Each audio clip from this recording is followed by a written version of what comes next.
Going back to San Francisco, when I was there at the time, there's a devotee here in Los Angeles now. At that time, he was in San Francisco. And it's all right to mention his name because this story has been circulated. And his name is Makanlal, and his brother, his name is Naranarayan. And they were very sincere devotees. They came in the early days of San Francisco. And Prabhupada said that they were very nice, but a little eccentric. See, so Makanlal, I told him this the other day, and he said, it is all right because it's already been said, you know. And he's not like that so much anymore, you know. But they were very sincere. And they were hippies. They had very long hair and wore very typical clothes of those days. Somewhat, to me, it was the impression of them was they were a bit Shakespearean when they spoke, you know.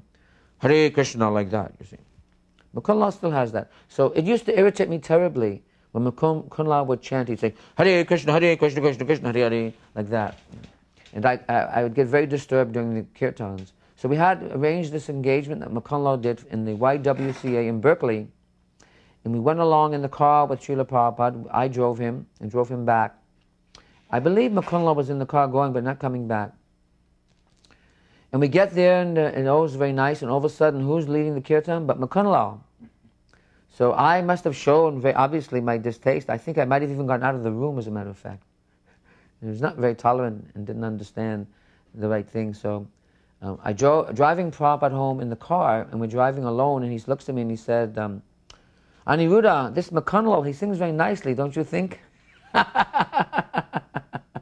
So I had to say, Jai, Prabhupada. But then I understood, you know, gradually, now that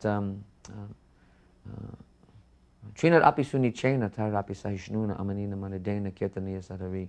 In that mode, you can preach and chant incessantly, and Prabhupada knew exactly how to see everybody and utilize their service, even though there were some qualities that were not very nice. He never found fault, he only found the good. And he always used to say to us, it's very easy to be critical, but to find the good is rare, you see.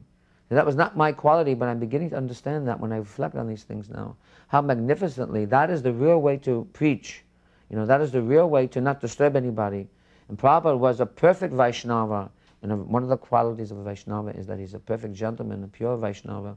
And he doesn't disturb anybody's mind. And he's able to just see that and take it out. That's why we all wanted to serve him. See, why we have difficulty with some people who don't have that quality. It's very rare to achieve that in fullness. But we can achieve it if we understand that, as an example.